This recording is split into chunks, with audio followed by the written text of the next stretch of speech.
Hi friends, welcome back to village tech vlogs. Friends, ఈ వీడియోలో నేను కస్టమైజ్డ్ యూఆర్ఎల్ గురించి చెప్తాను. సో యూట్యూబ్లో మనకి 100 సబ్స్క్రైబర్స్ వస్తే కస్టమైజ్డ్ యూఆర్ఎల్ అనేది యాక్టివేట్ చేసుకోవచ్చు, ఎనేబుల్ చేసుకోవచ్చు. సో దానివల్ల వచ్చే లాభాలు ఏంటనేది వీడియోలో కంటిన్యూగా చెప్తాను. సో ఇప్పుడు ఎగ్జాంపుల్గా నేను ఒకటి తీసుకుంటాను. సో మీరు ఫ్లిప్కార్ట్లో ఏదైనా ఆర్డర్ పెట్టారు. సో దాంట్లో మీరు అడ్రస్ ఇస్తారు, ఒక అడ్రస్, మీ ఇంటి అడ్రస్ అవని, మీ ఏరియా పిన్ కోడ్ అన్నీ ఇస్తారు.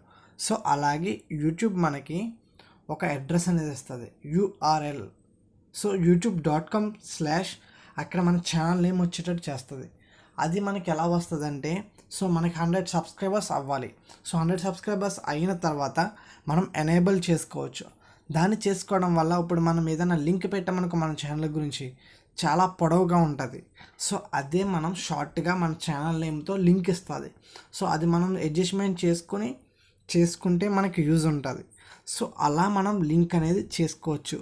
సో దీనివల్ల మనకు లాభాలు ఏముంటాయంటే, ఇప్పుడు మీ ఫ్రెండ్ ఎవరైనా అడిగారనుకో, మీ ఛానల్ పెట్టావు కదా ఏంటనేది, సో ఆ ఛానల్ గురించి చెప్పడానికి సింపుల్గా ఈ లింక్ పెడితే సరిపోద్ది, లాస్ట్ నేమ్ టైప్ చేసి సరిపోద్దని. ఇప్పుడు www.youtube.com/ మన ఛానల్ నేమ్.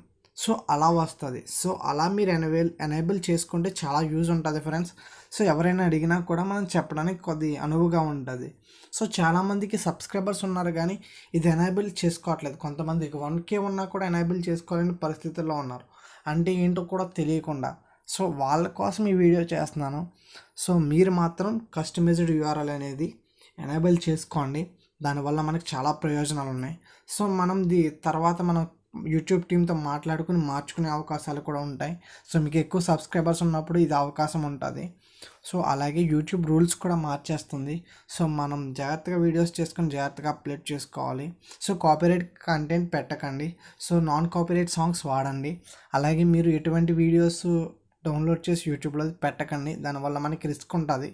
సో ఇది అర్థం చేసుకోండి. నెక్స్ట్ వీడియోలో మళ్ళీ SEO గురించి క్లియర్గా ఎక్స్ప్లెయిన్ చేస్తాను. సో వీడియోస్ నుంచి వస్తూనే ఉంటాయి, ఎందుకంటే నాకు కొద్ది టైం టేకన్ వల్ల ఇన్ని రోజులు వీడియోస్ పెట్టలేదు. సో అలాగే నా సబ్స్క్రైబర్స్ కూడా ఎక్కడ తగ్గలేదు. సో నేను జెన్యూన్ కంటెంట్ ఇస్తున్నాను కాబట్టి 70 సబ్స్క్రైబర్స్ అలాగే ఉన్నారు. సో దయచేసి మన ఛానల్ షేర్ చేయండి. సో 100 సబ్స్క్రైబర్స్ అయిన తర్వాత ఎనేబుల్ ఎలా చేసుకోవాలో మన ఛానల్లో మీకు చెప్తాను. సో ఇప్పటికొచ్చి మన ఛానల్లో ఇలాంటి మంచి మంచి వీడియోస్ ఎన్నో చేశాను. సో పూర్తిగా చూడండి వీడియోస్ అనేవి. So take care, bye friends.